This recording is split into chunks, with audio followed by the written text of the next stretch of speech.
की आदर्श यशस्विनीच्या संदर्भात कोणत्याही प्रॉपर्टीचा फेरफार होऊ नये हे लिखित मध्ये दिले होते. तरी सुद्धा या प्रकरणात दिलं होतं, बाकी प्रकरणात तुम्हाला काय माहिती नाही. या प्रकरणात काहीतरी होतंय का काहीतरी होतं म्हणजे आणि सुनावणी घेऊन आपण निर्णय दिला. नाही, हे काय उत्तर आहे? काहीतरी होते. तुम्हाला मी आपल्याला दाखवतो, त्याच्यामध्ये पोलिसांनी स्पष्टपणे दिलं होतं की नावासहित दिलं होतं की पवन अधाने, सविता अधाने यांच्या नावाने, मानकापे यांच्या नावाने जे जे प्रॉपर्टीज आहेत त्याच्या कोणत्याही रजिस्ट्री फेरफार होऊ नये. असा असून सुद्धा आपण जे ऑर्डर काढलेले आहे त्या ऑर्डर मध्ये आपण काय लिहितो की म्हणजे ते लोकांनी कोर्टामध्ये जायचं. मग पोलिसांची बढती आपण घालू ना साहेब, आपण कशाला आम्ही पोलिसांकडे जाऊ?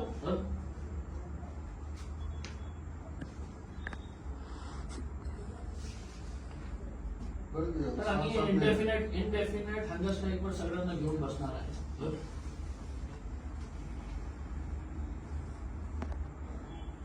डॉक्युमेंटरी एव्हिडन्स आहे आमच्याकडे. म्हणजे असं नाही आहे की आम्ही काही आरोप करत आहे. धामणगावची जे प्रॉपर्टी आहे, धामणगावची प्रॉपर्टी मध्ये पीएसआयने तुम्हाला लिहिलेले आहे की फेरफार करू नये.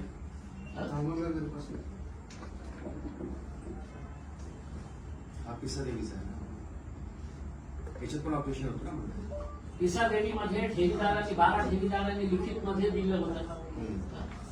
त्यांनी क्लॅरिफिकेशन मागितलं का पोलिसांकडून की हे प्रॉपर्टी सुद्धा आलेली आहे का? आपण जजच्या हिअरिंग घेण्याचा अधिकार आहे ना, क्वासी ज्युडिशियल ऑथॉरिटी आहे त्यांच्याकडे. मग जेव्हा लोकांनी आपल्याला लिखित मध्ये दिले तर त्यांनी क्लॅरिफिकेशन मागितलं का पोलिसांकडून की बाबा हे पण प्रॉपर्टी आलेली आहे विकण्यासाठी, की फक्त विकणाऱ्या आपल्याकडे आला आणि आपण ऑर्डर पास करून दिलं?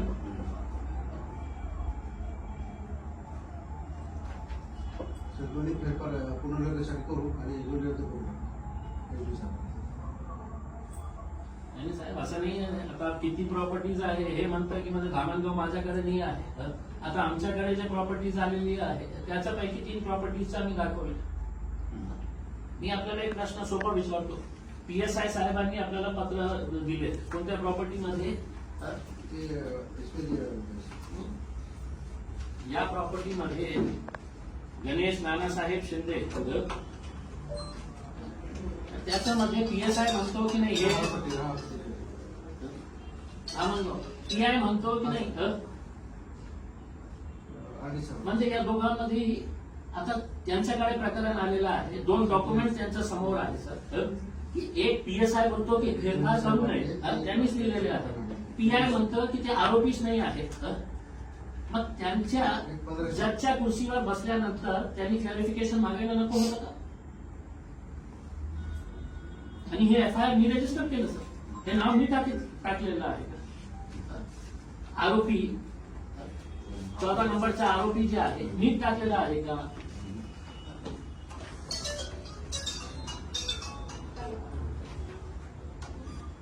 सर याच्यामध्ये काय करतो, पुनर्विभागासाठी माझा प्रस्ताव देतो. एकदा सोपं थोडी आहे साहेब, तुम्हाला सोयी सोडणार आम्ही. असं थोडी असतं की इम्तियाज जलीलने आणलं आणि आम्ही पुन्हा ते करत जायचं. आम्ही कलेक्टर साहेबांना सर प्रामाणिकपणे काम करत असेल तर त्यांच्यावरही एफआयआर रजिस्टर करायला पाहिजे. प्रामाणिकपणे आपण कलेक्टर साहेबांना मी सांगणार आहे. असं होत नाही साहेब की मी प्रकरण आणल्यानंतर तुम्ही हे सांगणार की हो मी परत घेणार आहे. आता परत नाही घेत म्हणलं, पुनर्विभागासाठी करू, ते फेरफार रद्द करायसाठी. जेव्हा केले साहेब त्यांनी विकून टाकलेली आहे, सगळं झालेलं आहे, त्यांचा व्यवहार झालेला आहे. पिसा देवीची जागा पोलिसांची कालिका स्टील जे जालन्याचे आहे सर, देशातले सगळे श्रीमंत लोकांमध्ये आहे ते गोयल साहेब, त्यांनी घेतली. 5 कोटी रुपयाची मार्केट व्हॅल्यू आहे त्याची. हे पैसे आले असते तर त्यांच्याकडे गेले असते ना. मग फेब्रुवारीमध्ये यांनी ऑर्डर दिल्यानंतर 4-5 महिने कशा थांबले ते? का त्याचा फेरफार झाला नाही हे प्रश्न त्यांना विचारा. काहीतरी होतं ना त्याच्यामध्ये झोल. नाही तर तहसीलदार साहेबांचा आदेश आल्यानंतर मंडल अधिकारी तलाठी त्यांनी 1 दिवस, 8 दिवस, 10 दिवस, 1 महिन्यामध्ये करायला पाहिजे. 4-5 महिने कशाला थांबले? कारण त्यांना माहित होतं की हे जे ऑर्डर पास झालेला आहे हे बरोबर नाही आहे, आम्ही पण अडचणमध्ये येणार आहे. खऱ्या अर्थाने तर तिघांवर ही मतलब FIR रजिस्टर व्हायला पाहिजे. आपण निर्णय द्या साहेब, नाही तर आम्ही तर काय आहे की खूप हंगामा करू म्हणजे इतका हंगामा करू, सगळ्यांना कपडे काढायला लावू मी आणि महाराष्ट्र सरकारला दाखवून देऊ की तुमच्या मंत्र्यांचे PA हे प्रॉपर्टी घेत आहे. अशा खुला उल्लंघन होत आहे सर. आपल्यावर हे आहे सर, हे आम्ही नाही आहे की पूर्ण हे आम्ही करणार विचार करणार आहे. लोकांचे पैसे विचार मी असं नाही म्हणणार की मी विचार करतो. मी सरळ सांगतो की मी कलेक्टर सरांसमोर प्रकरण ठेवतो, रेकॉर्ड घेतो, सर सांगतील त्या आदेशाप्रमाणे कारवाई होईल पुढची.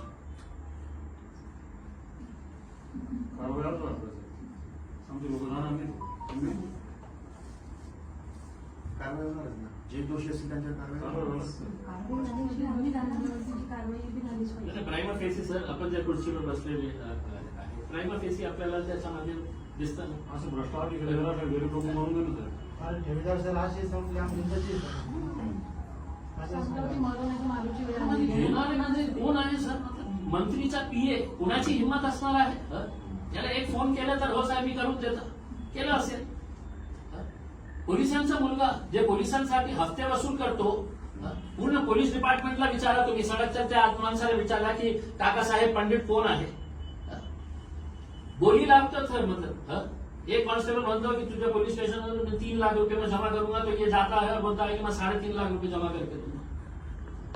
त्याचा मुलगा प्रॉपर्टी घेतो म्हणजे त्यालाही माहित नाही की आदर्श मध्ये काय चाललेलं आहे, यशस्वीनीमध्ये काय चाललेलं आहे.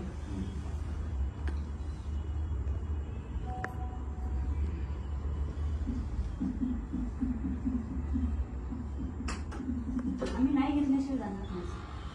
आम्ही न्याय घेतल्याशिवाय जाणार नाही. आम्हाला न्याय नाही भेटला. हो ना, म्हणून सांगितलं ना, कलेक्टर त्या सरांचं अधिकाऱ्यांना